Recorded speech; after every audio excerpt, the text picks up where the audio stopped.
This is a pint jar of deer venison I did last week, and I'm going to show you how I did it with this next batch.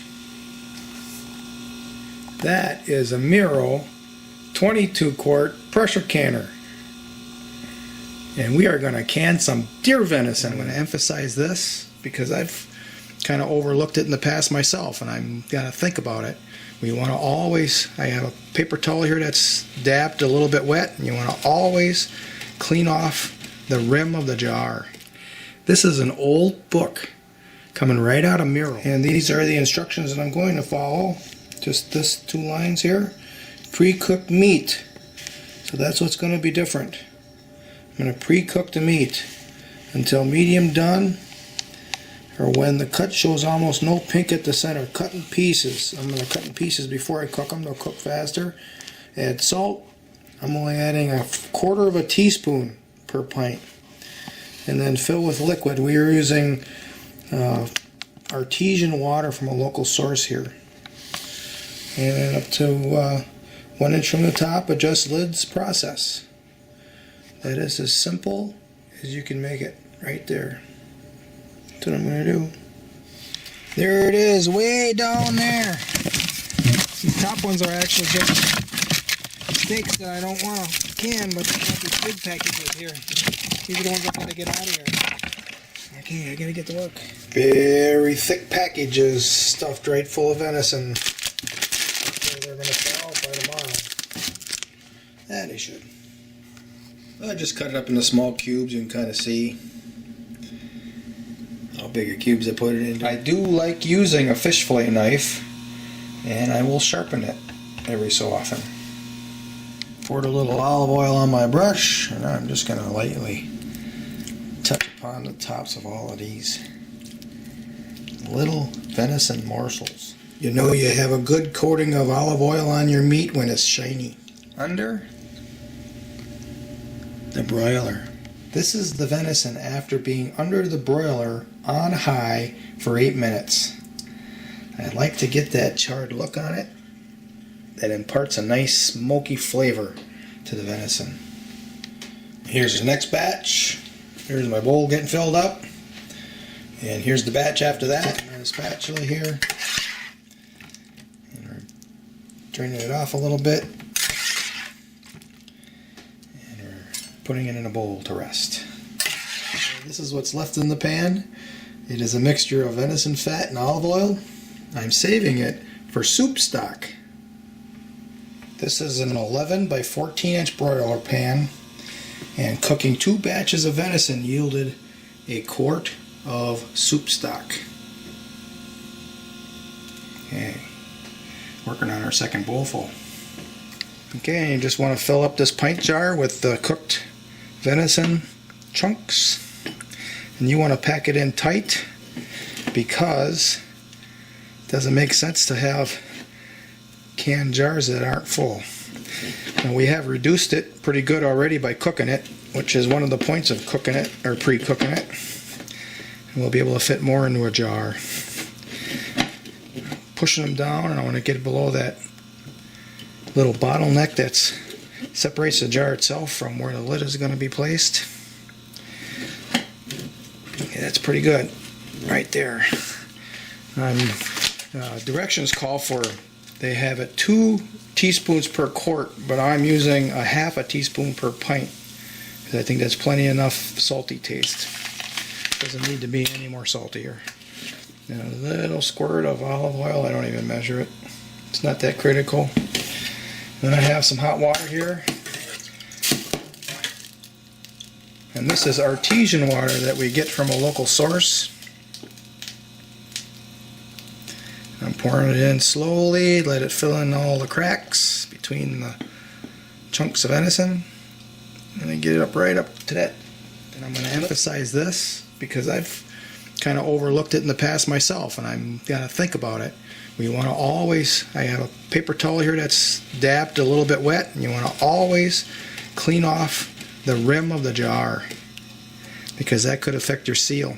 And at the same time that you're doing that, you're feeling, are there any chips or any bumps or any impressions in that rim? Because if there is, you don't want to use it for canning. Next, we have our lids under hot water. Ooh, hot water. We're going to place that on there. That way we can get a good impression onto the rubber inside the lid. And then when you go to put the screw lid on, you want to really, as tight as you can, get that on there. And I've got it tight. You can come over here, you look. This is our 10th one. And now, I'm going to put this over the top. Now, normally you want to do it this way, but these jars are a little smaller, so I can't. I've got to do it upside down, and then I can fit 8 more on top of here. So I'm going to get that done. And here's the canner. It's a Miro, an old one, and you have to add 2 quarts of water. I couldn't fill it up. The top only has 5 jars, the bottom has 10. That's what we're going to go with. And I leave this jiggler off for a while, let it build up a little bit of heat, a little bit of steam coming out of there, then we'll put the jiggler on there and that should seal it. Alright, here's our jiggler. We're going to put it on 10 pounds. Right there, just like that. Now we've got some water coming out of the seal here. All you want to do is you want to just move this a little bit. Alright, nice and sealed. Sometimes you'll see steam coming out of it, and if you just move the lid a little bit on the pot, that seal will catch. Getting pretty close. As soon as it starts to jiggle, you want it to be jiggling once to 4 times every minute. If it jiggles too much, then you might lose all your water. We're losing some right now with the dripping. So, that should quit pretty soon. The pressure's building.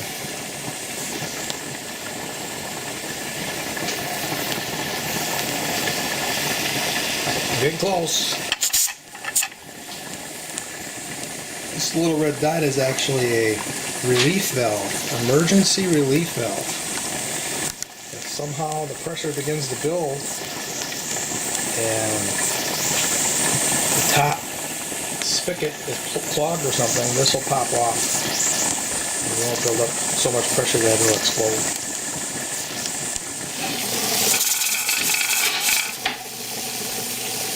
Oops. Yeah, 1 hour and 15 minutes. There.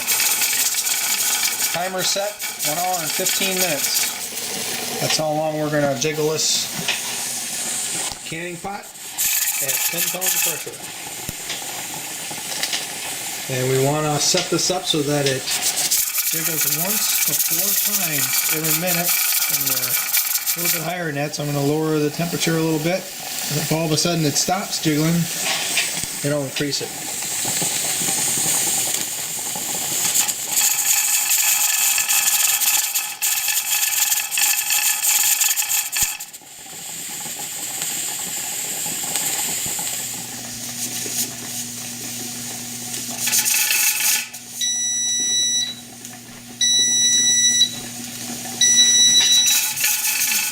Okay, timer off.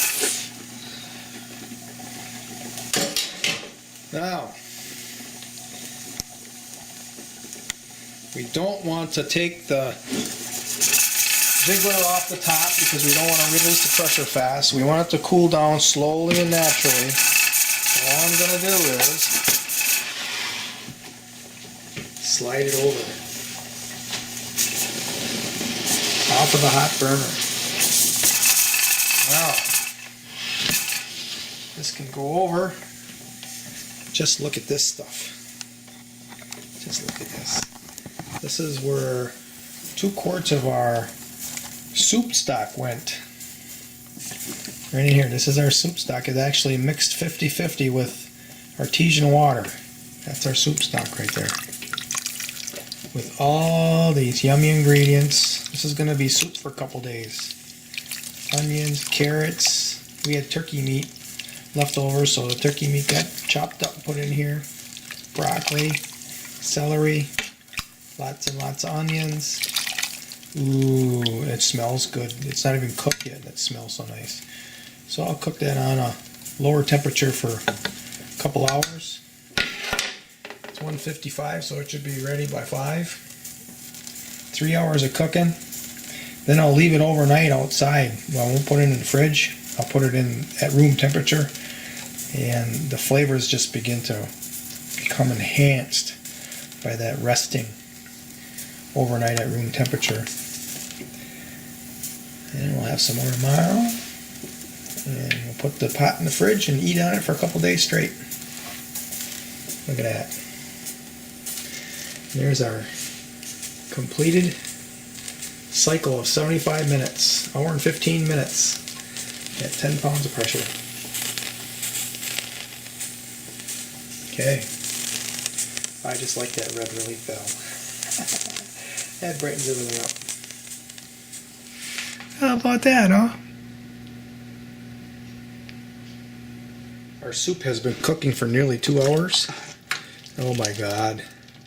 The smell in this house is just fantastic. Look at that. It's cooking down a little bit. It's reducing. Look at how thick that is. Oh. Yep. I'm getting hungry. Maybe I'm going to have dinner early. But this is a way that I can take the venison juices that were left over from cooking the venison before I canned it and turn a soup into a masterpiece. Wow. I wish you were here.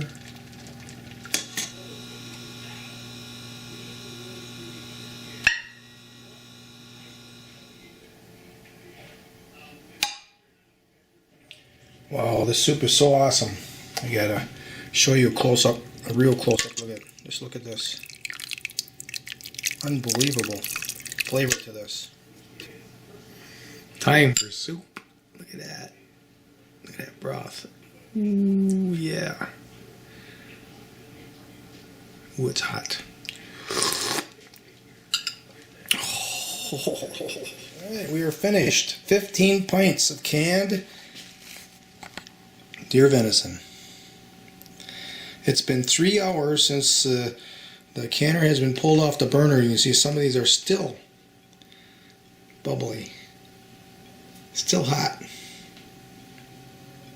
That one especially. I've seen a couple of them bubbling. Some of them in the back too probably.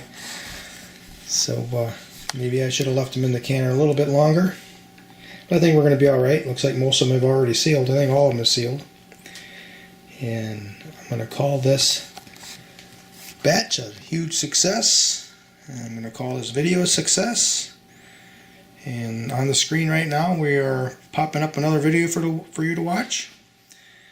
I'm asking you to watch it. Look at this. I still have the box that holds the canner. I remember buying it on clearance. You can't hardly see that, but I think, what does that say? I gotta get my glasses.